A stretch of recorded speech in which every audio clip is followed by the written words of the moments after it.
et 22h sur TV Rogers.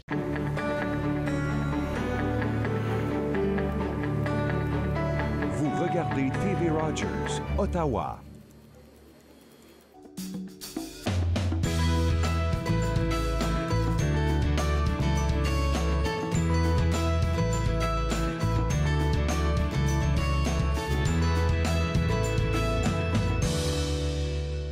Bonjour et bienvenue à Entre nous, ici sur TV Rogers. Je me nomme Catherine Marion. Il me fait plaisir de passer la prochaine heure avec vous.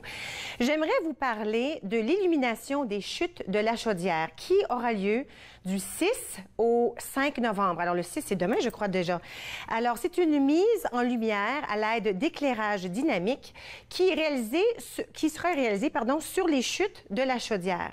Alors, rehaussée par une riche atmosphère sonore, l'expérience évoquera la culture des peuples autochtones, avec un accent particulier sur le patrimoine algonquin de la région. En plus de cette mise en lumière, des panneaux d'interprétation relateront l'histoire de la présence autochtone dans la région. Alors, on lui donne le nom Miwate, et j'espère que je le prononce comme il faut. M-I-W-A, accent grave, T-E, Miwate, qui signifie ébloui par la lumière ou le feu, en Anishinaabe, qui est une langue des Algonquins. Alors, la lumière sera utilisée pour amplifier l'énergie qui émane de l'eau. Alors, ce vibrant hommage aux Autochtones est une production conjointe du Bureau d'Ottawa 2017 et la compagnie de production multimédia canadienne de renom Moment Factory, en anglais, en collaboration, évidemment, avec la Première Nation algonquine de Pikwakanagan. J'espère que je dis tout ça comme il faut. Et en consultation avec les représentants des communautés locales métisses et inuites. Alors, les spectateurs pourront assister à Miwate à partir du nouveau belvédère, un tout nouveau belvédère public avec vue sur les chutes qui fait partie du projet d'agrandissement de la centrale des chutes de la Chaudière d'Hydro-Ottawa. Alors, petit détail, le spectacle du 6 au 22 octobre aura lieu de 19h à 22h. Et ensuite, du 23 octobre au 5 novembre, ce sera de 18h30 à 22h. Alors, notez que la mise en lumière en boucle dure environ 10 minutes. Alors, je suggère de prévoir 30 minutes pour apprécier toute l'expérience. Alors, les chutes de la Chaudière sont situées 3 rue Booth, ici à Ottawa. Et puis, si vous tapez dans Google « Illumination des chutes de la Chaudière », vous allez pouvoir voir les détails. Et il y a une carte bien indiquée où on peut savoir où se rendre et où garer les voitures le soir que vous choisissez d'y aller. Alors, du 3 au 14 octobre prochain, alors c'est déjà entamé, le Centre national des arts souligne le 150e anniversaire de la Confédération canadienne et le centenaire de la Finlande en présentant le festival Vision boréale. Alors, les publics sont conviés à une exploration du Nord en 5 volets, comprenant 7 concerts et une série d'événements gratuits. Des concerts midi, des causeries sur la musique et l'architecture nordique, etc. Tout ça se déroule dans les superbes nouveaux espaces du Centre national des arts. Alors, vous devez vraiment aller visiter le site cna-nac.ca afin de voir les spectacles qui auront lieu. Sachez qu'à presque tous les jours, ils offrent une présentation toute nouvelle, toute différente. Alors, j'en nomme seulement quelques-unes, le 4 et le 5 octobre. Alors, aujourd'hui, hier c'était le 4, aujourd'hui le 5, on peut voir une œuvre poétique intitulée « Morphed ». Ensuite, le 5 octobre, le festival Vision boréale présenta Lintu et Hewitt. Un est un chef d'orchestre, l'autre est un pianiste bien renommé. Alors, ensemble, ils offriront une expérience de musique inoubliable. Le 6, alors demain, on vivra une expérience pop, jazz, classique et folk grâce au célèbre ensemble a cappella Rajaton. Alors, et la fête se poursuit jusqu'au 14 octobre. Alors, hier, quand je suis allée au site web, j'avais prévu vous en parler, mais les descriptions de chaque concert, c'est long, c'est précis. Il faut vraiment le lire à savoir là, à quel point vous allez pouvoir aimer chaque spectacle et comment ils sont différents. Alors, on parle de jazz, on parle de piano, on parle d'un spectacle d'art dramatique. Alors, allez voir le site web, vous allez voir tout ce qui se passe jusqu'au 14. Tous les détails sont vraiment bien décrits, ainsi que la description de chacun des spectacles. Et les artistes qui sont renommés sont bien écrits aussi sur le site web. Alors, parlons un tout petit peu de ce qu'on va faire aujourd'hui. On va parler avec auteur, compositeur, interprète Kimia. Il parle de son nouvel album. Alors, on va lui demander quel est le processus de créer cet album. Ensuite, coach de vie Carole Thériault, elle va nous parler de simplifier sa vie. C'est peut-être un bon moment de faire ça à l'automne, juste avant le temps des fêtes. Et en premier plan, nous allons accueillir Dr Bernard Leduc, président, directeur général de l'hôpital Montfort, qui nous parlera de cet hôpital important pour notre ville. Tout ça à Entre nous aujourd'hui. Restez avec nous. Nous allons de retour dans un petit moment.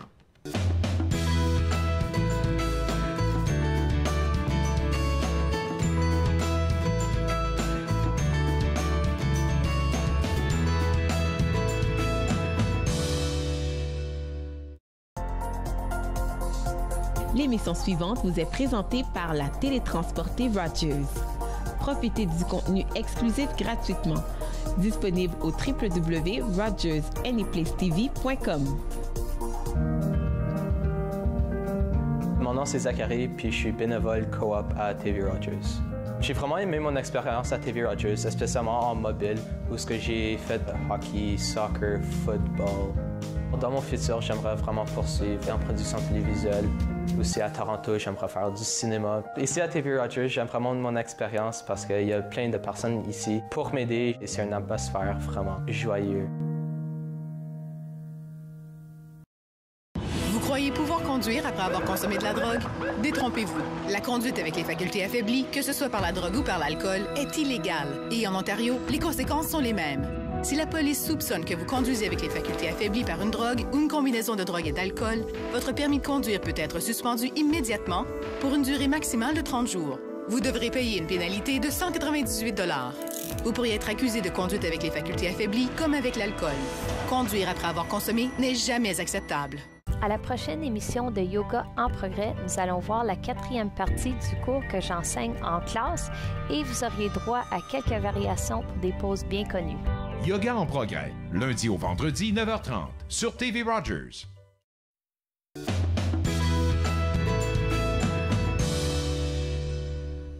Vous êtes de retour entre nous sur les ondes de TV Rogers. Avec moi présentement, le docteur Bernard Leduc, président, directeur général Hôpital Montfort. Bonjour. Bonjour, merci de me recevoir. Bienvenue. Écoute, il y a plein de choses qui se passent avec l'Hôpital Montfort. Puis là, je vais commencer avec votre nouveau logo. Là. On a reçu des belles tasses aujourd'hui au cas où les gens à la maison se demandent qu'est-ce qui se passe. Mais c'est un nouveau logo pour l'hôpital. Oui, en fait, c'est une modernisation du logo qui nous a très bien servi depuis plusieurs années, évidemment. Mais avec le nouveau Montfort, la construction, le développement et de plus, depuis juin 2013, avec notre désignation comme hôpital universitaire, on avait besoin de lui donner une forme un peu plus jeune. Bien, je la trouve très jolie et puis j'apprécie boire dans cette nouvelle tasse tout au long de l'heure. Parfait. Alors, parlons un tout petit peu de l'hôpital comme tel. Alors, s'il y a quelqu'un à la maison qui n'est pas certain, là, où c'est exactement? Qu'est-ce que ça fait l'hôpital Montfort? Est-ce qu'on peut la décrire? Oui, tout à fait. Alors, l'hôpital Montfort, c'est l'hôpital universitaire francophone de l'Ontario et il est situé, en fait, au coin de Promenade de l'Aviation et Chemin de Montréal.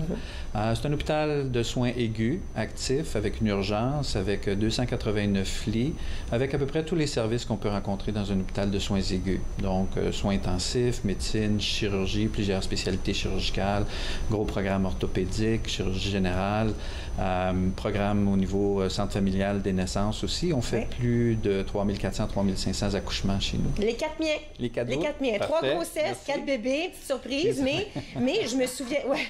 Les Madame rient là-bas. Oui, c'est une belle surprise. Et je me souviens parce que j'ai choisi Montfort, c'était près de chez nous. Mon docteur y était, puis je me souviens que j'étais dit, OK, là, j'ai des jumeaux. L'hôpital Montfort, c'est-tu capable des jumeaux? Tu sais, parce qu'on pense dans notre tête que c'est le gros à l'autre bout de la ville qui est juste... Puis elle avait dit, ben là, écoute, en premier temps, certain, puis en deuxième temps, s'il y avait quelque chose d'horriblement grave, on a tout ce qu'il nous faut.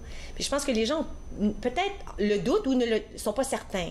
Donc, l'hôpital, c'est un hôpital maintenant au niveau maternité 2A, pardon, et c'est notre objectif de prendre les grossesses de plus en plus précoces. Oui. Mais présentement, les dames qui ont 34 semaines et plus peuvent accoucher à l'hôpital. Oui. En tout cas, moi, j'ai pas eu de misère. Que de belles histoires que j'ai à vous raconter. Ça sera pour une autre fois. Le meilleur endroit pour accoucher. Ben moi, j'aime beaucoup, puis je vous dis ce que j'apprécie énormément. Je sais qu'on peut avoir les services dans les deux langues. J'aimais pouvoir être là en français. Puis, parce que ça me vient tout naturellement, même si je suis bilingue. 5, ça vient naturellement, mais ce que mes enfants, quand j'ai accouché de mes derniers, puis mes 2 petits sont venus, les 2 plus vieux, ils n'étaient pas certains, mais toutes les infirmières pouvaient parler avec. Alors, il y a quelque chose qui est très bien pour la famille comme telle quand on est francophone. Mais je sais que vous desservez les 2 groupes, là. Oui, mais on est une institution francophone. Alors, la langue de travail à l'hôpital, c'est le français. Tout se déroule en français. Tous les documents administratifs sont en français. On est fiers de ça. On est unique. Mais pour nous, évidemment, étant donné notre mandat régional de servir la population locale, bien, on n'est pas dans un îlot francophone. Donc, on sert les populations dans les 2 langues officielles. Puis, je pense qu'on peut se vanter d'être le seul hôpital de la région de vraiment pouvoir assurer 24 heures sur 7 ces services-là dans les 2 langues officielles. Oui, et puis là, en 2013, vous avez eu un mandat de devenir un hôpital universitaire. Qu'est-ce que ça veut dire, ça? Bon, l'hôpital a dès sa conception, avec les Filles de la Sagesse, en 1953, il y avait une école d'infirmières. Okay. Donc, on a retrouvé même dans les archives une demande dans les années 1965 au gouvernement de l'Ontario d'être reconnu comme un hôpital universitaire. Et dès 1992, on avait un programme pour former les résidents en médecine de famille dans un programme francophone à Montfort. En 1995, l'Université d'Ottawa a développé le Bureau des affaires francophones qui a préparé un curriculum pour former une cohorte d'étudiants en médecine en français. Et on a accueilli, dès 1996 déjà, les premiers étudiants en médecine dans le volet francophone de l'Université d'Ottawa. Avec des affiliations en 1992, renouvelées en 2005-2011, et on vient de renouveler l'affiliation avec l'Université d'Ottawa. Et on a des affiliations avec la Cité collégiale pour les autres travailleurs de la santé. Mais il manquait la reconnaissance par le gouvernement de l'Ontario de notre statut d'hôpital universitaire, ce qu'on a obtenu en juin 2013. 2013. Alors, ce que ça veut dire, c'est que pour la personne, moi j'ai un fils qui s'intéresse énormément à devenir docteur, alors il est francophone, l'Université d'Ottawa, ça veut dire que ces jeunes-là, ils vont pouvoir avoir accès à l'Université Montfort, l'hôpital Montfort, pardon, pour pouvoir poursuivre leurs études. C'est ça. Durant leur formation, que ce soit les professionnels de la santé ou les médecins, ils ont à faire des placements, des stages cliniques à ce moment-là, donc de l'enseignement pratique au niveau d'un milieu clinique. Alors, l'hôpital Montfort, évidemment, c'est le site principal des volets francophones de formation des professionnels de la santé. Mais avec notre désignation d'hôpital universitaire, l'hôpital universitaire, ça a un mandat habituellement qui est beaucoup plus que régional. Donc, ça a un mandat provincial. Et nous, dans notre lettre de désignation, on a quatre particularités sur lesquelles on doit travailler. Une qui est non négligeable, c'est d'aider le gouvernement à rencontrer ses obligations vis-à-vis de la loi sur les services en français. Donc, c'est très large et on est très fiers de pouvoir être un partenaire avec le gouvernement de l'Ontario puis pour aider ça, donc. Et les 3 autres, évidemment, c'est de développer un programme de recherche, un programme d'enseignement compatible avec le statut d'hôpital universitaire, et on y travaille. On va avoir des nouveaux postes de résidence maintenant en chirurgie l'année prochaine chez nous, en chirurgie générale, et de développer par la suite l'appui aux professionnels de la santé de tout l'Ontario francophone, en termes de développement professionnel ou en termes d'appui dans leur interaction avec les patients, et d'offrir une gamme de services encore là à la population francophone de l'Ontario pour toute la population francophone. Donc, c'est des éléments sur lesquels on planche maintenant. Puis, l'hôpital Montfort, est-ce que c'est le seul hôpital francophone dans l'Ontario? C'est de cette nature-là, c'est le seul hôpital francophone. Il y a des communautés qui ont des hôpitaux francophones comme Hearst, dans le nord de l'Ontario, qui sont francophones aussi, dans des communautés francophones. Mais de cette catégorie-là, évidemment, c'est le seul. C'est incroyable de penser qu'il y a quelques années, j'oublie déjà... 97, déjà. Puis je me souvenais parce que je venais d'accoucher de mon 2e enfant, puis là, tout d'un coup, on entend ça, là, que quelqu'un, à quelque part, a décidé qu'on devait fermer ça, cet hôpital-là. Ce que ça a fait en tellement peu de temps, c'est que ça a mobilisé les francophones. Puis je pense qu'on prenait pour acquis, là, l'édifice, on va l'avoir pour toujours, mais c'était tout un effort, ça. Et ça a été vraiment grâce à l'appui et la mobilisation de la communauté francophone qu'on peut dire aujourd'hui qu'on est où on est rendu. Et on est évidemment très redevable et reconnaissant là, à cette mobilisation citoyenne des Franco-Ontariens, mais aussi des francophiles et des francophones du Canada là, pour appuyer l'hôpital Montfort. J'aime souvent faire référence au petit village gaulois. Là. Montfort, c'est un peu comme le petit village gaulois, irréductible, qui résiste pas l'invasion romaine, mais en tout cas, mais qui est dans un contexte évidemment minoritaire et qui a résisté un petit peu beaucoup. On s'est fait entendre, puis là, depuis là, on n'est pas juste resté l'hôpital Montfort, elle a grossi un tout petit peu. Oui. Pas juste un tout petit peu, elle a doublé. Elle a doublé dans à peu près tous ses services avec des nouveaux services comme laboratoire de sommeil, médecine nucléaire. Puis, quand je fais la réflexion sur cet épisode-là, moi, je me suis joint à Montfort en 99, déjà dans la lutte. Et quand je fais réflexion, évidemment, aux périodes difficiles de la lutte, après ça, évidemment, l'euphorie de la victoire, la période après ça de planifier, puis c'était pour être quoi, Montfort du futur? Parce qu'on passait d'un hôpital d'environ 140 lits à un hôpital de 289 lits. Il a fallu planifier, faire la construction, qui s'est terminée au début 2010, en mai 2010. Ça a été des périodes vraiment très tumultueuses, beaucoup fortes d'émotions et d'énergie. Mais on est aujourd'hui probablement beaucoup plus loin que si on n'avait pas vécu cette période-là. Parce qu'on aurait probablement grandi par petits bouts et par petites périodes, ou même peut-être être resté stationnaire. Puis l'événement a fait. Oui. Puis comme je dis là-dessus, si la communauté ne s'était pas levée en bouclier de protection pour l'hôpital, il y aurait des chances à ce moment-là qu'on aurait été fermé, puis on n'aurait pas cette belle rencontre-là aujourd'hui. Mais regarde, je vous garde avec moi, on va prendre une toute petite pause. Et puis là, il y a un deuxième projet qui s'en vient à Orléans. On va en parler après la pause, d'accord? Parfait. Alors, vous regardez entre nous. Dr Leduc reste avec moi. Revenez. Vous regardez entre nous sur les ondes de TV Rogers.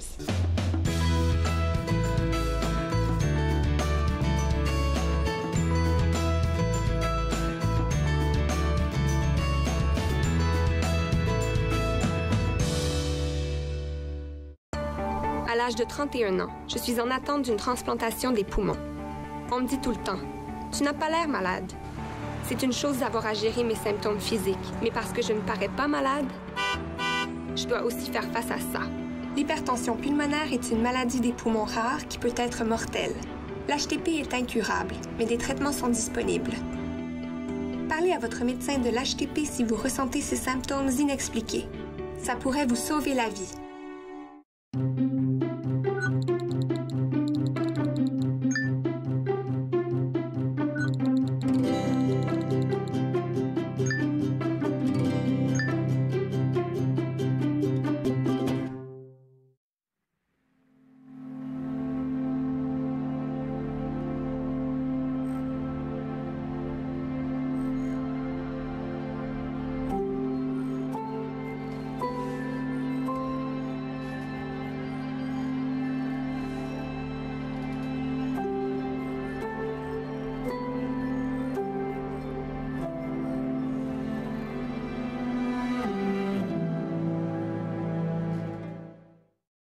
À la prochaine émission de C'est bon cuisiner, le poulet sera roi, qu'il soit en vol au vent, en velouté ou tout simplement grillé. C'est bon cuisiner, lundi 15h30 sur TV Rogers.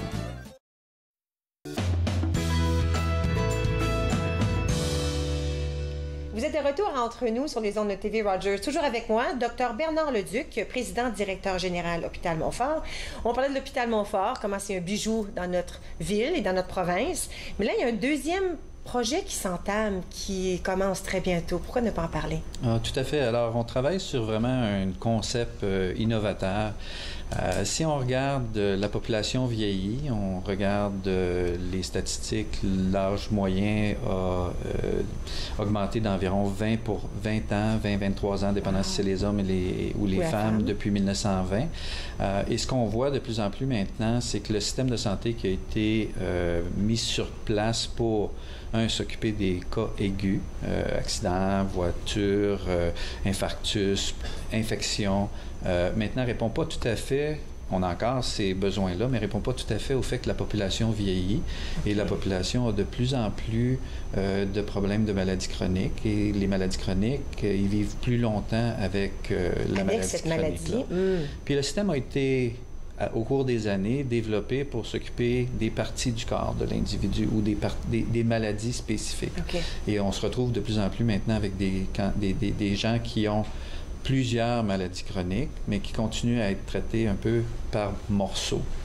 Je vais aller voir mon spécialiste pour le diabète, je vais aller voir mon spécialiste pour le cœur, je vais aller voir un spécialiste pour mes poumons, et souvent, il y a des problèmes de santé mentale, je vais aller voir mes... Donc, il y a un manque complet d'intégration, souvent, puis de disponibilité de l'information. Alors, le défi qu'on s'est donné, nous, c'est de changer la façon de donner les soins à cette clientèle-là qui ont des problèmes un peu plus complexes, puis de vraiment centrer nos interventions autour de la personne et non pas autour de l'organe ou de la maladie. Okay. Puis on le fait pas seul, on le fait avec 8 partenaires.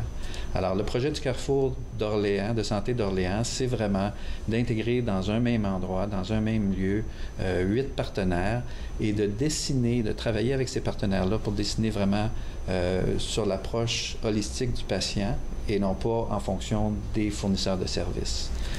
Alors ça, c'est très, très innovant. D'ailleurs, on va on prévoit au mois de novembre faire une session publique d'information pour parler des états de développement au niveau de ce carrefour. Alors, quand on fait une assemblée publique comme ça, la date, sous peu, on va la voir, on mettra ça dans les médias. Les gens sont invités à participer. Sont invités à venir voir où on est rendu avec l'état d'avancement. C'est un projet qui est là depuis plusieurs années. On a déjà eu des interactions avec le public. On a fait un sondage d'ailleurs en ligne avec la population d'Orléans pour connaître un peu leur attente vis-à-vis du Carrefour. C'est certain que les demandes et les besoins sont immenses. Le Carrefour va s'adresser à une population un peu plus ciblée, mais c'est vraiment de mettre ensemble des partenaires comme le Centre de ressources de l'Est d'Ottawa, le service communautaire de gérontopsychiatrie d'Ottawa, le réseau local d'intégration des services de santé qui est maintenant a intégré le centre d'accès aux soins communautaires, donc les services à domicile et en communauté. J'ai toujours peur d'en oublier quand on fait ça, santé publique. Et 3 hôpitaux, l'hôpital de l'Est d'Ontario pour enfants, CHEO, Bruyères et l'hôpital Montfort. Donc, c'est 8 et Santé publique Ottawa. Donc, ces 8 partenaires-là ensemble, conceptualisent, travaillent une nouvelle façon de livrer les soins. Alors, quand on parle du Carrefour Santé d'Orléans et livrer les soins, est-ce qu'on parle uniquement pour cette population qui est plus vieille ou est-ce que quelqu'un jeune, enfants, ados, aura droit à des services aussi? Il va avoir, je veux dire, le gros focus, c'est d'intégrer tout ça. J'ai oublié le Bureau des services à la jeunesse d'Ottawa. Alors, on parle des enfants. C'est beau. Mais il va y avoir aussi intégration avec CHEO de programmes au niveau pédiatrique, services à la jeunesse vont être là aussi. Donc, on essaie de regarder le continuum de soins complet de l'enfance à la période de gériatrie et d'intégrer à ce moment-là l'offre de services face aux besoins de la personne la journée où elle consulte. Alors, il y a plusieurs études qui ont été faites que traditionnellement, je m'en vais voir mon cardiologue, mais c'est possible qu'aujourd'hui, c'est pas les besoins. C'est correct que je vois mon cardiologue, mais mes besoins sont peut-être pas nécessairement de cardiologie aujourd'hui. Alors, la prétention ou l'aspiration du Carrefour de santé, c'est vraiment d'être capable à ce moment-là de pouvoir prendre en charge ces patients-là qui ont un besoin spécifique au moment où ils sont chez nous, puis de leur donner le service en temps opportun. Puis, tous sous le même toit. Alors, je pense que j'apprécie ça dans le sens que des fois, on n'est pas certain. On rentre, j'ai un peu mal, mais je suis pas sûre. Est-ce que c'est musculature? Est-ce que c'est mon cœur? Est-ce que c'est les nerfs en dessous? Alors, nous, on n'est pas les experts. Mais là, se faire envoyer à 4 places différentes, juste l'idée de savoir que sous le même toit, peut-être que j'aurai accès à... Peut-être que j'en ai besoin de 2 ou 3 docteurs, puis ils sont tous là en même temps. Mais c'est une première phase, hein? Donc il n'y aura pas tous les services qu'on aimerait, qu'on aimerait vraiment donner à la population d'Orléans. Donc il n'y aura pas de services d'urgence. Donc c'est plus la prise en charge de patients qui sont déjà à l'intérieur du système, mais avec une meilleure coordination des services. Puis on s'attend à ce que ça soit très grand, très petit. Moi je sais, je le vois parce que je passe, l'écriteau est là. C'est Orléans sur le chemin Mer-Bleue. Mer-Bleue, puis Brian Coburn. Puis on a un terrain de 21 acres, là, mais pour l'instant c'est comme je dis, c'est la première phase, beaucoup de le côté ambulatoire. Oui, alors là, c'est la préparation. Est-ce qu'on sait à quel moment on espère que ça soit ouvert? Bien, comme je vous dis, on va faire à ce moment-là la session publique au mois de novembre. On est en soumission et en constante discussion. On a un appui incroyable au niveau politique pour ce carrefour-là, par la députée libérale d'Orléans, Mme Marie-France Lalonde, qui est la ministre des Affaires francophones. Et le gouvernement de l'Ontario voit ça, évidemment, comme un prototype, comme une nouvelle façon de faire les choses. Alors, il y a beaucoup d'intérêt et beaucoup d'appui dans le développement de ce carrefour-là. On peut dire qu'on essaye de le développer avec la complexité de mettre 8 partenaires ensemble qui sont excessivement engagés à la réussite du projet. On travaille très fort pour le rendre le plus tôt possible. Bientôt, on devrait être en mesure de pouvoir aller même en qualification pour les entrepreneurs. Wow! À ce moment-là, avoir ce carrefour de santé à Orléans, est-ce que ça veut dire que ça peut alléger un peu la clientèle des autres hôpitaux? Est-ce que ça aide dans ce sens-là, qu'on va pouvoir prendre des gens qui nécessairement n'ont peut-être pas besoin d'être là? Bien, un des principes avec lesquels on travaille présentement, c'est justement de, sortir peut-être des activités qui se font traditionnellement, comme je dis, dans le développement qu'on a eu des soins aigus en hôpital, mais qui n'ont pas besoin d'être à l'hôpital, et de les mettre plus près des patients, plus près de la communauté. Alors, un des facteurs qu'on a regardé vraiment, c'est de desservir la clientèle qui venait de ça. J'ai toujours dit, si j'ai à venir au 713 Chemin Montréal, qui est l'hôpital, on parlait de l'adresse tantôt, ou d'arrêter au coin de Merbulle puis Brian Coburn, où va être le carrefour de santé, bien, pour les patients pour qui c'est très simple de décider si j'aime mieux arrêter à ce niveau-là, bien, c'est le genre de clientèle, c'est la population qu'on cible. OK. Extraordinaire. Écoutez, si les gens veulent avoir des informations au sujet de l'hôpital Montfort ou du nouveau projet, est-ce qu'on peut faire montfort.on.ca? En fait, c'est montfort.com. Montfort.com. Je vais changer ça tout de suite sur ma feuille. Alors, écoutez, merci beaucoup. Au fur et à mesure que le projet avance, on aimerait ça vous revoir encore comme invité. On peut discuter de ce qui se passe et de comment plus proche on est de cette première pelletée de terre là, et de la construction tout à fait. Ça me fera plaisir de le faire. Merci beaucoup, Dr. Leduc. Alors, comme j'ai mentionné, si vous allez à montfort.com, vous allez pouvoir voir des informations au sujet de l'hôpital Montfort comme tel, où elle est située, et puis du nouveau projet du carrefour Santé d'Orléans, qui sera sur le chemin Mer-Bleue. Alors, c'est le moment d'une pause pour moi. À notre tour, nous allons parler avec Carole Thériault, coach de vie, et on va parler simplifier notre vie. Bonne chose. Restez avec moi, vous regardez Entre nous sur les ondes de TV Rogers.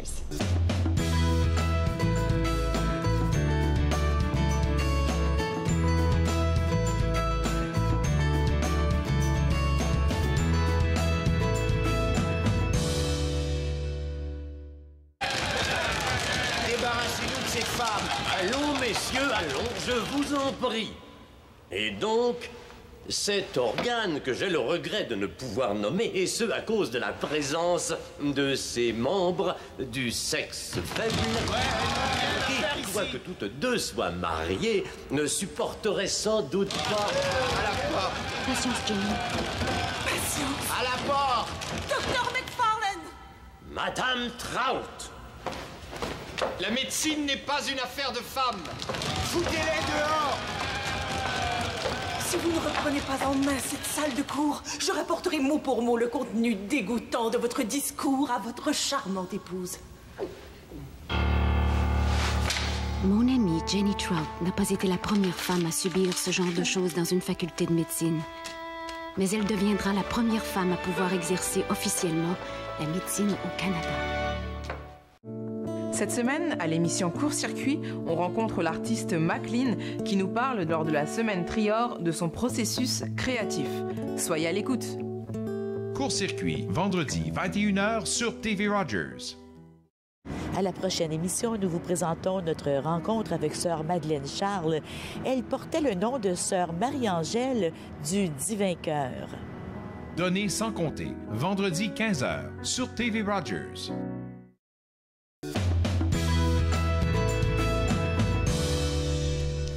Vous êtes de retour entre nous sur les ondes de TV Rogers. Nous allons parler de simplifier notre vie. Je pense qu'on a tous besoin de ça un tout petit peu.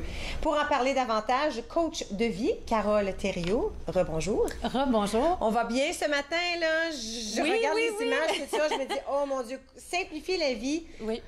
Je pense qu'on oublie comment faire ça parce qu'on se laisse entraîner par tout ce qui se passe dans nos vies. Ah ben, on a tellement des vies compliquées. Je pense que le mot qui est sur toutes les bouches, c'est j'ai pas de temps.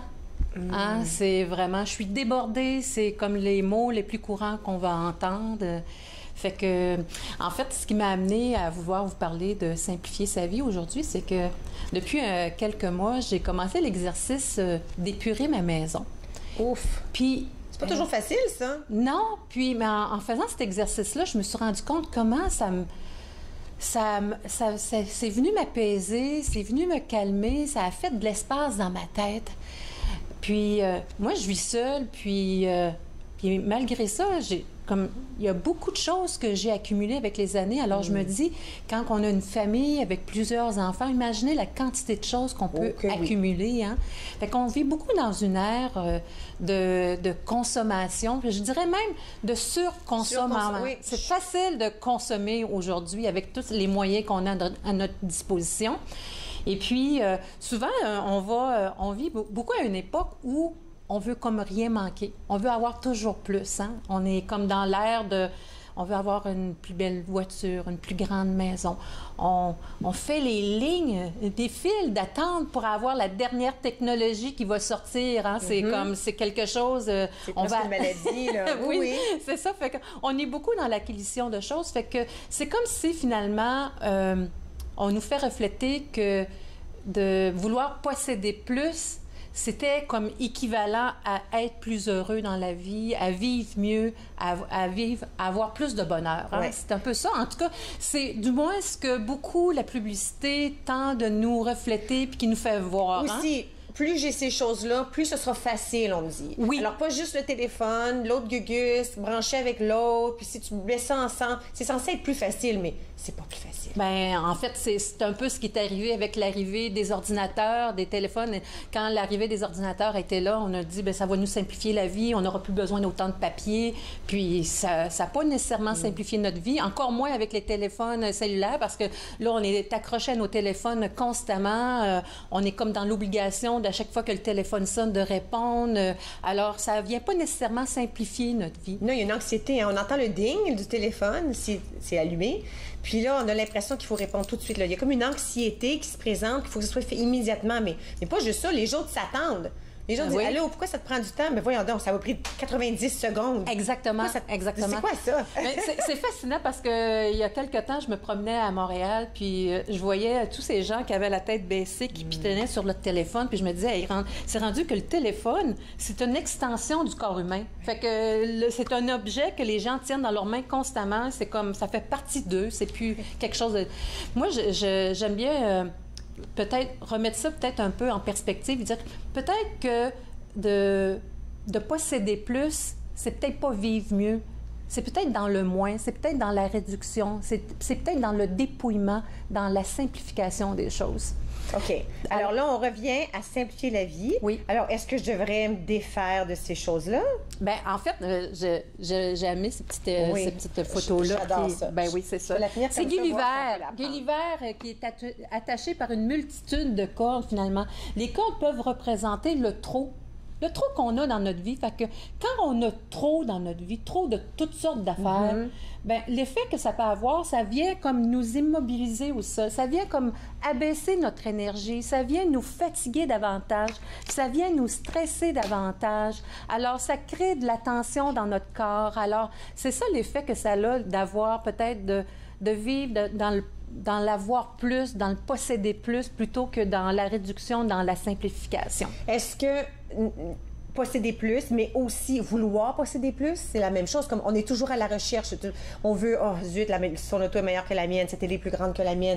Le vouloir, ça doit être un peu la même chose. Tout à fait, tout à fait. Fait que moi, je dis, une première place pour commencer à simplifier sa vie, c'est de se questionner sur ce qui est essentiel. Et moi, j'ai fait cet exercice-là récemment parce que cet été, j'ai un de mes très bons amis qui est décédé à l'âge de 52 ans. C'était soudain. Et puis, ça m'a beaucoup ramené à me questionner sur ce qui était essentiel pour moi, puis ce qui me rendait heureuse.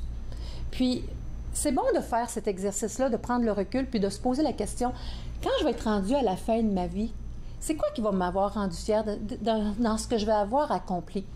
C'est rare que les gens vont dire « Ce qui m'a rendu fière, c'est d'avoir travaillé énormément. Ce qui m'a rendu fière, c'est d'avoir passé une multitude d'heures sur Facebook puis à échanger avec les autres. » Les gens vont plutôt dire « Bien, moi, ce qui m'a rendu heureux et fier, c'est d'avoir investi dans un travail que j'aimais, d'avoir investi de mon temps, un temps de qualité avec ma famille, avec mes enfants, avec mes amis, d'avoir fait une différence dans la vie des gens. » C'est ça, finalement, que les gens vont dire qui va les rendre fiers à la fin de leur vie. Donc, de simplifier, se questionner sur l'essentiel, c'est vraiment de faire des choix sur notre vie, puis de réorienter notre vie en fonction de vraiment de ce qui est important pour nous. C'est de se ramener sur la base de nos valeurs, puis de faire des choix. Moi, j'avais un gestionnaire que j'ai accompagné et qui était un entrepreneur prospère, qui avait plusieurs entreprises dans la région, mais sa vie personnelle était à la dérive. Alors, il perdait l'essentiel, finalement. Alors, lui, simplifier sa vie, ça l'a obligé à remettre le focus sur comment je peux éliminer certaines activités de mon agenda pour que je puisse être avec ma famille, parce que là, j'ai perdu ma femme, puis il y a une séparation qui est arrivée, puis c'est pas ça qu'il voulait dans sa vie, parce qu'il était absent. Donc de remettre le focus sur l'essentiel, c'est super important. Des fois, on est tellement habitué de vivre notre vie à toute allure qu'on perd l'essentiel. Est-ce que, OK, là, j'écoute ça, je me dis, OK, super bonne idée, les gens à la maison nous écoutent, puis ils se disent, OK, je pense que je dois faire ça, mais par où on commence? Par où on commence à simplifier? Je commence par l'emploi, je commence par les bébelles dans ma maison, je commence par mon téléphone. Garde cette pensée, on va aller à la pause. Parfait. On va commencez avec ça à notre retour, super, d'accord? À savoir super comment on commence à simplifier, puis quels sont les effets, là. Absolument. Je suis sûre qu'il y a le bonheur là-dedans, quelque part. Oui. OK. Bougez pas, vous regardez Entre nous sur les ondes de TV Rogers. Carole reste avec moi aussi, on revient dans un petit moment.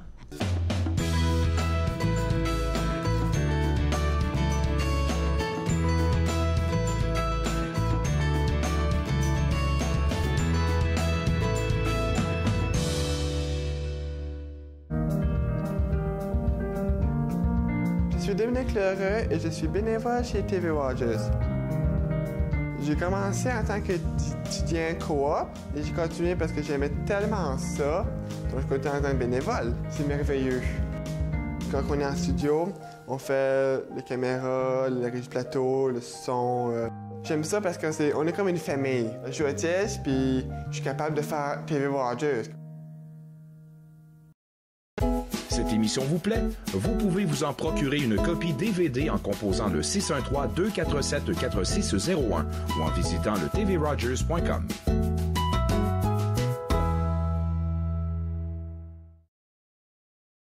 Au cours d'un examen de routine, le pédiatre de notre fille a détecté un souffle au cœur.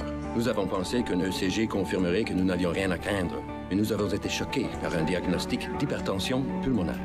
Les samedis matins, c'est fait pour jouer, pas pour les médicaments. L'hypertension pulmonaire est une maladie des poumons rares qui peut être mortelle. L'HTP est incurable, mais des traitements sont disponibles. Parlez à votre médecin de l'HTP si vous ressentez ces symptômes inexpliqués. Ça pourrait vous sauver la vie. Quand on arrivait au Journal Le Droit pour y travailler, là, on savait exactement ce qu'on allait faire là. Être franco-ontarien, lutte, combat, éditoriaux. Vendredi 15h30 sur TV Rogers.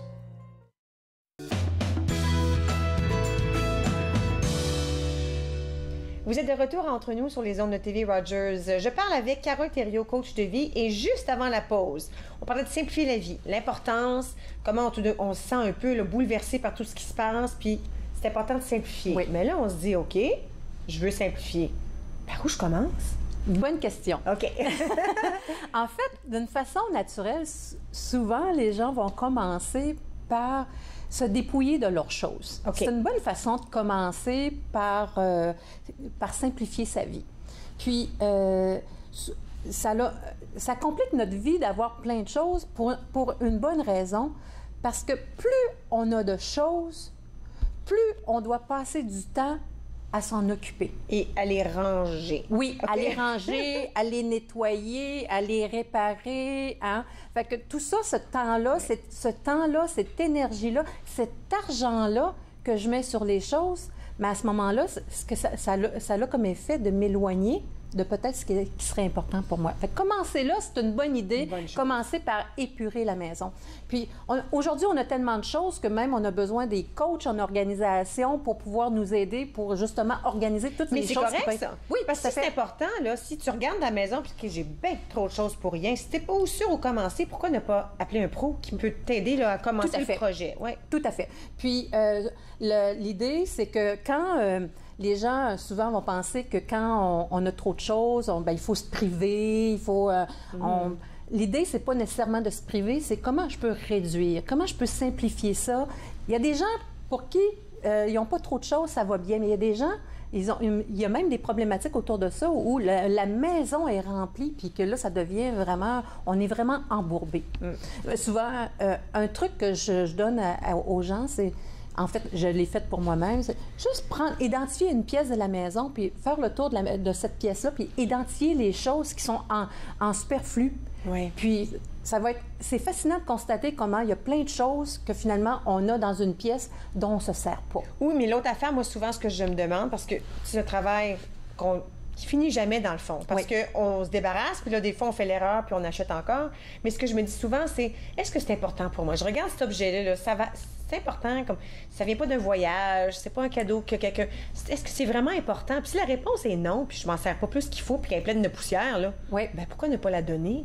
Absolument. Des fois, il y a des gens qui ont de la difficulté à se départir d'objets pour différentes raisons. Fait que le truc à utiliser, c'est peut-être de prendre ces objets-là, les mettre dans une boîte, les ranger, puis si au bout d'un an, on ne les a pas utilisés. On a oublié. Ouais, oui. Je pense que c'est le temps de s'en départir. Hein? Moi, j'utilise chez moi la règle d'un an. Si à l'intérieur d'une année, je n'ai pas utilisé l'objet, je le sors de la maison. Ouais. Moi, je fais ça avec les vêtements aussi. Les vêtements, le garde-robe, plein de choses. Si la robe, la chemise, le pantalon, ça n'a pas été mis tout un été, plus automne-hiver...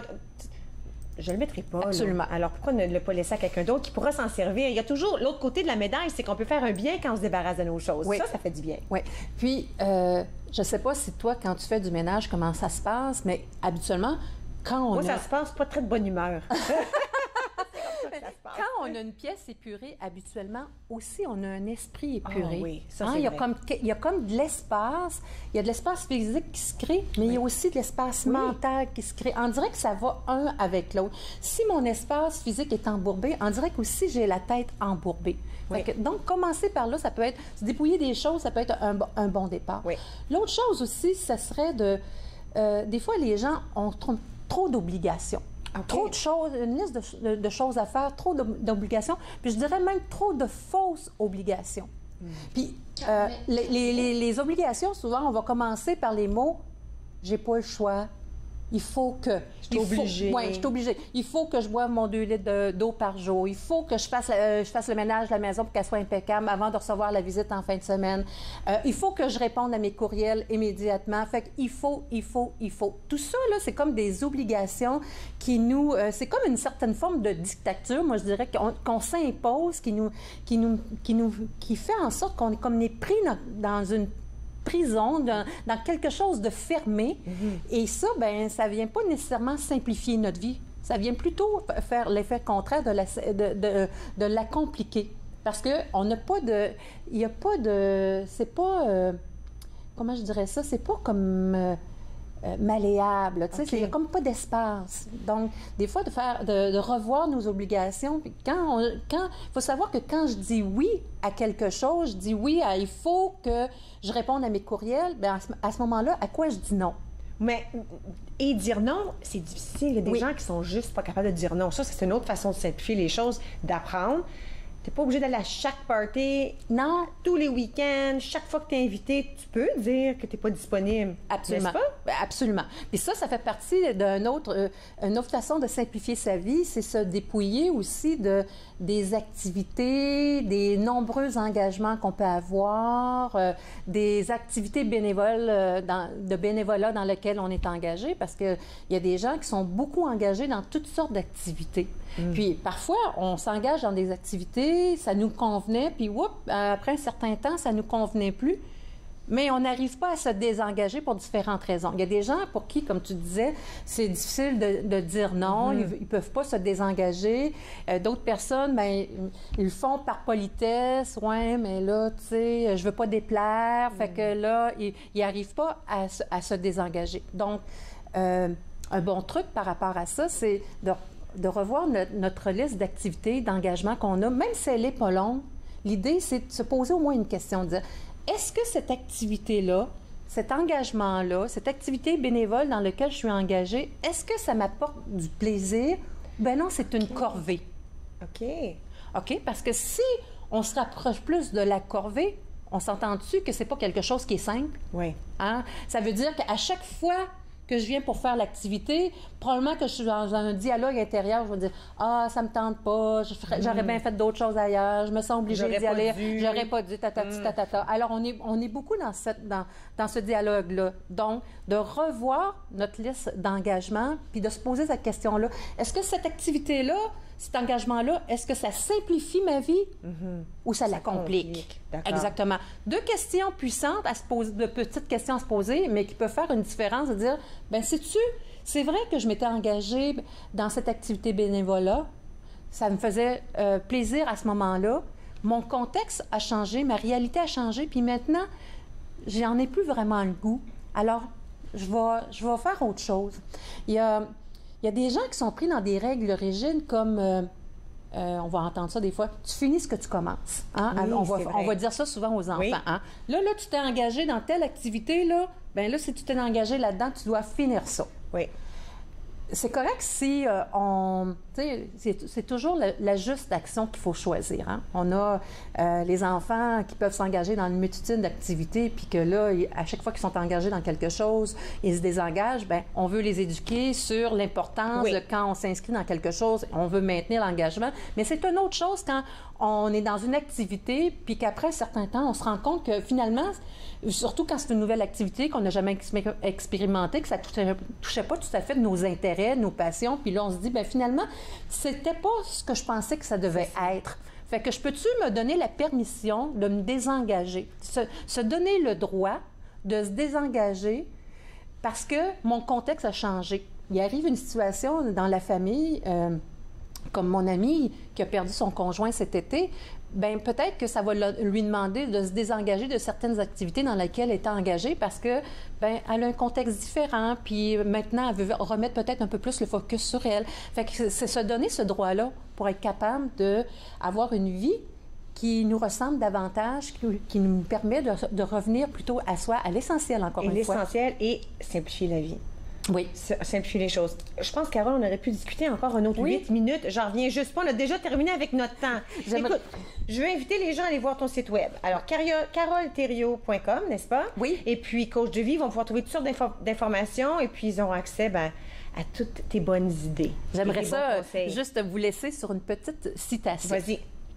Ça dit, la vie est vraiment simple, mais nous incitons pour la rendre compliquée. C'est tellement vrai. Hein? J'aime ça, c'est trop vrai. Merci beaucoup, j'ai déjà hâte à ta prochaine visite. Oui, au plaisir. OK, merci. Alors, bienvenue. Nous allons prendre une toute petite pause. À notre tour, nous allons parler musique. Auteur, compositeur, interprète Kimia sera ici et il nous parlera de son tout nouvel album. Restez avec nous, vous regardez Entre nous sur les ondes de TV Rogers.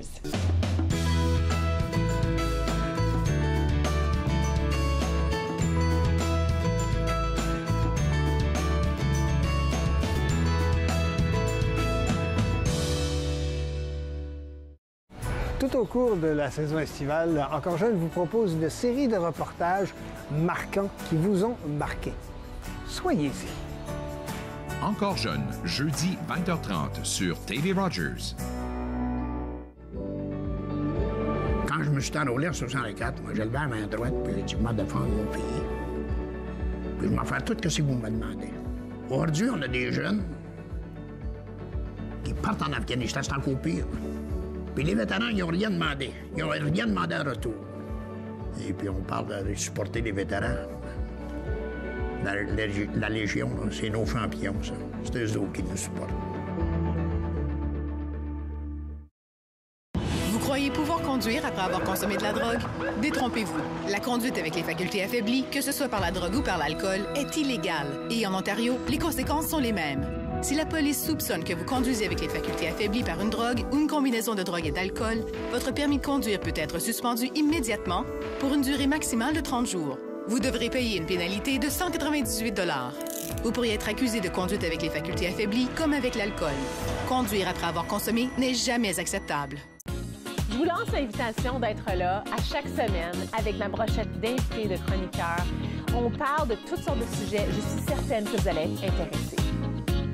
Nathan parle, mercredi 19h sur TV Rogers.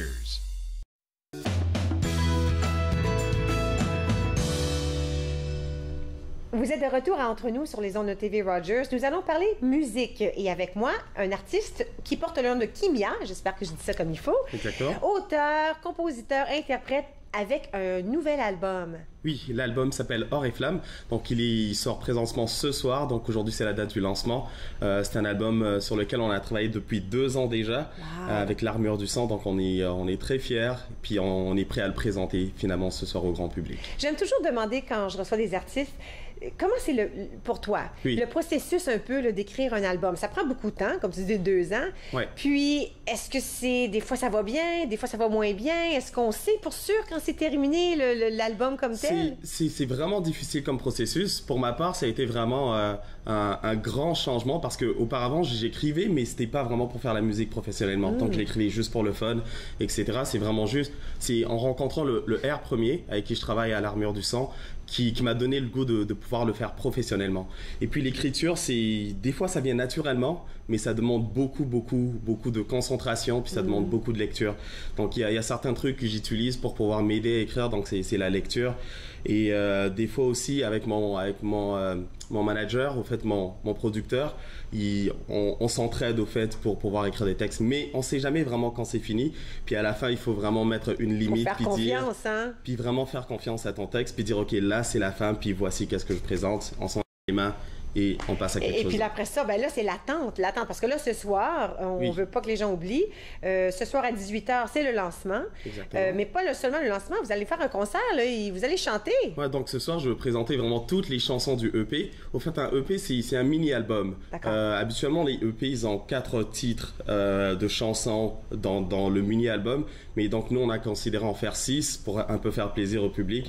Donc, on a 6 chansons qu'on va présenter ce soir dans une formule de spectacle avec DJ Scorpion, qui est au fait un grand DJ très très reconnu dans la région, et ainsi qu'avec Patrick Farran, un de nos collègues qui lui joue du violon et il joue du piano aussi. Donc ça va être un spectacle riche d'émotions, je pourrais dire, ce soir. Et si on devait te demander de décrire votre musique, c'est quoi?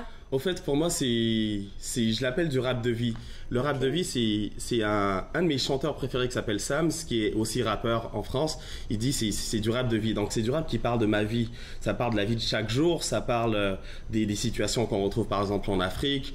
Je parle aussi, par exemple, dans un de mes textes, la situation des migrants. Parce qu'il y a du monde quand même qui quitte l'Afrique pour aller vivre en Europe, qui traverse la mer. Et dans cette chanson-là, je dis « J'aime pas la mer. Hier encore, j'ai vu engloutir des familles entières. » Donc, c'est un album pour, au fait, conscientiser, qui expose un peu les problèmes de la société de chaque jour qu'on vit ici au Canada ou en Afrique, et pour ouvrir, au fait, une conversation pour qu'on s'en en parle, au fait, puis dire voici comment est-ce que certaines choses se passent, puis comment est-ce qu'on peut faire pour aider ou améliorer la situation. On a une vidéo qu'on peut jouer à l'arrière-plan. On appelle ça Or et Flamme. J'assume que c'est une des chansons. C'est une des chansons de l'album, et même le EP lui-même, il s'appelle Or et Flamme. Donc pourquoi le côté or puis le côté flamme? Ben, l'or, c'est précieux, tout comme la vie, et l'or, c'est aussi un des minéraux qui peut créer de la richesse, puis qui peut créer aussi des conflits. Et le côté flamme, c'est vraiment pour donner la force, donner la flamme et l'espoir à toutes ces personnes. Extraordinaire. Pourquoi on peut parler un tout petit peu là, de toi comme artiste? Alors, tu es originaire du Congo, n'est-ce pas? N'est-ce pas? Arrivé à Ottawa en 2004? 2004. Puis comment ça se passe, ça, ce déménagement-là? C'est déménagement triste un peu de pouvoir laisser la famille qui reste de l'autre côté, mais en même temps, en arrivant ici, c'était vraiment pour avoir des meilleurs lendemains. Parce que dans mon pays, vous savez, les études ne sont pas vraiment comme ici au Canada. Vous savez, on a étudié dans des écoles vraiment minimes avec peu de ressources. Donc pour moi, ça a été vraiment un gros changement, arriver ici au Canada, puis de se rendre compte qu'on a toutes ces ressources-là disponibles pour nous, les jeunes, pour pouvoir étudier, puis pouvoir avoir un meilleur lendemain, en fait. Ça a été un grand changement dans ma vie, et je suis 100% reconnaissant de la communauté canadienne qui a su bien m'accueillir ici depuis que je suis arrivé au Canada. Comment as-tu trouvé le premier hiver? C'était vraiment difficile. En plus, je suis arrivé le 9 décembre 2004. Oh! Il y avait du verglas, c'était terrible, parce que je m'attendais vraiment pas à ça. J'imaginais la neige, j'imaginais pas comme oui, elle qu'on était. Peut souffler là, très légère. Là. D'ailleurs, même j'ai une petite anecdote. Avant d'arriver, on me disait qu'il faisait vraiment froid ici au Canada. Donc, je mettais ma main dans le frigidaire pour voir comment est-ce que c'est froid, mais c'est rien comparé à ce que nous avons ici. Le frigidaire, c'est aujourd'hui, un petit peu ce matin peut-être. Ça, c'est drôle. Ouais. Alors, tu as fait de la photographie chorégraphie, du breakdance, de l'art visuel. Alors vraiment, tu es artiste un peu dans toutes ses formes. Ouais, au fait, ma famille, il y a beaucoup d'architectes dans ma famille. Puis étant plus jeune, j'ai grandi avec un de mes oncles qui lui est architecte, son fils est architecte aussi. Donc ça m'a permis vraiment de me baigner dans l'art, au fait. Puis en arrivant ici, j'ai étudié à Béatrice-des-Loges, qui est une école secondaire à Orléans. Et ensuite de ça... Je connais bien cette école, mes enfants sont tous allés. Ah, c'est vrai? Oui, pour le vrai. Donc, à Béatrice-des-Loges, il y a un programme d'art. Puis, donc, j'ai fait les arts visuels là-bas. C'est là que j'ai commencé à faire la danse. Puis, la photographie, c'était vraiment quelque chose qui me passionnait. Quand il y a eu, par exemple, Instagram qui est sorti, je prenais plein de photos de différents paysages. Et ensuite de ça, j'ai déménagé à Vancouver pour vraiment avoir un autre côté de vie de l'autre côté. Et ça m'a permis vraiment de bien me concentrer sur les arts, au fait. Et puis, c'est à mon retour ici en 2015 que j'ai vraiment commencé à faire la musique. À faire la musique. Et puis là, ben, tu as déjà fait des spectacles à la Nouvelle Scène, au Festival franco-ontarien. Alors, c'est pas nouveau pour toi, là, ce soir, malgré que c'est là que tu t'en vas immédiatement après l'épisode, c'est pas nouveau pour toi, les spectacles? Non, c'est pas nouveau, mais ce soir, c'est très spécial parce que c'est le premier, au fait, j'appelle ça mon bébé en réclame. Donc, ça va être la première fois que je le présente au public, puis à la communauté franco-ontarienne. Et la réception, déjà sur les médias sociaux, sont très appréciées et le public le prend vraiment bien, en fait. Donc, c'est pas la première fois. Ben, je suis excitée pour toi. Alors, je veux m'assurer que les gens savent qu'ils peuvent aller à lyriciste, c'est ça, .com? Non, en fait. Dis-moi ça, OK, excuse-moi. Donc, c'est www.kimia.com et sur les médias sociaux, Facebook, Instagram, Snapchat, c'est Kimia Musique avec un K. Ouais, Kimia, K-E-M-Y-A. K-I-M-Y-A.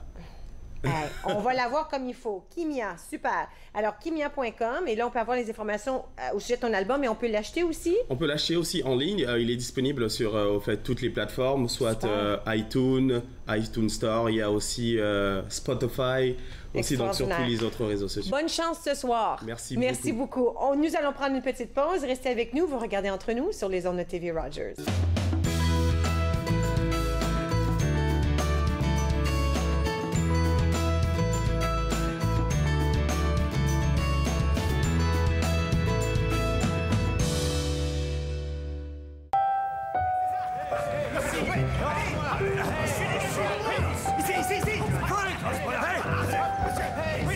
Non, tu ne tiens pas le ballon, tu passes d'une main à l'autre, tu dribbles.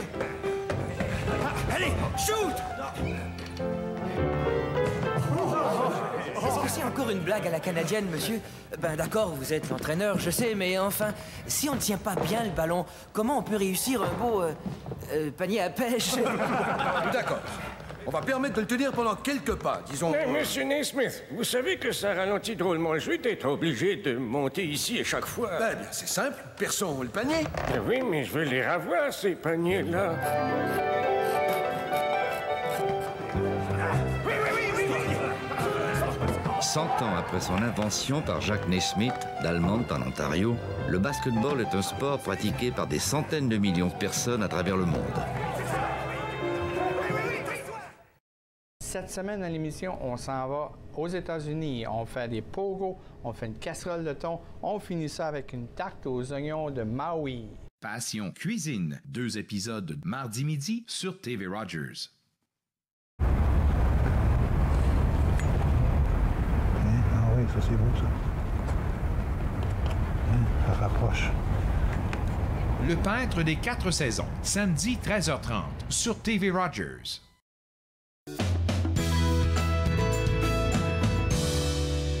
Vous êtes de retour entre nous sur les ondes de TV Rogers. Nous avons déjà presque fini. Je vous invite à aller visiter tous les sujets dont nous avons parlé aujourd'hui. Alors, montfort.com pour savoir tout ce qui se passe avec le nouvel hôpital qui va ouvrir à Orléans sur la rue Mer-Bleue. Carole Thériault, toutensemble.com pour simplifier sa vie. Et ensuite, Kimia, K-I-M-Y-A.com afin d'avoir le nouvel album de l'artiste. Demain, eh bien, tout nouveau sujet. Nous allons parler du service communautaire de Vanier et des services qu'ils offrent aux nouveaux arrivants. Nous allons parler avec l'Université Saint-Paul et la rectrice Chantal Beauvalet. Rares sont les femmes rectrices, alors on est excités de l'accueillir chez nous. Le regroupement des étudiants franco-ontariens. Alors Jocelyn Leblanc sera ici avec moi pour discuter de ça. Et de la magie, on aime toujours avoir de la magie. Alors Gabriel Lemarquand-Perrault sera avec nous aussi. Alors tout ça, demain entre nous, on espère vous voir ici encore une fois. Bonne fin de journée à tous.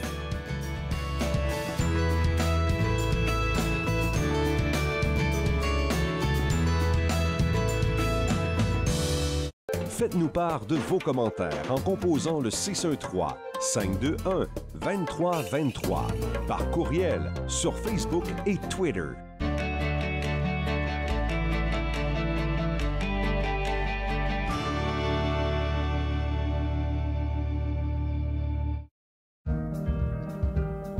J'ai choisi TV Rogers parce que c'était dans mon champ d'intérêt, produire, réaliser, faire tout ce qui a trait à la télévision.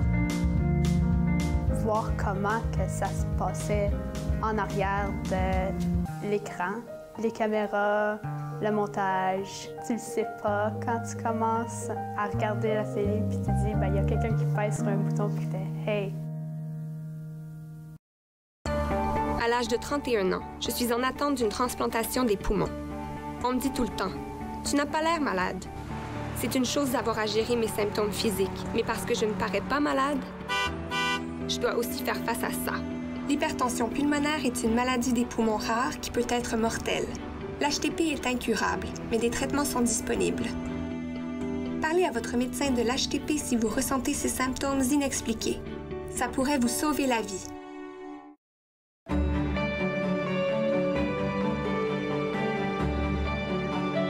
Vous regardez TV Rogers, Ottawa.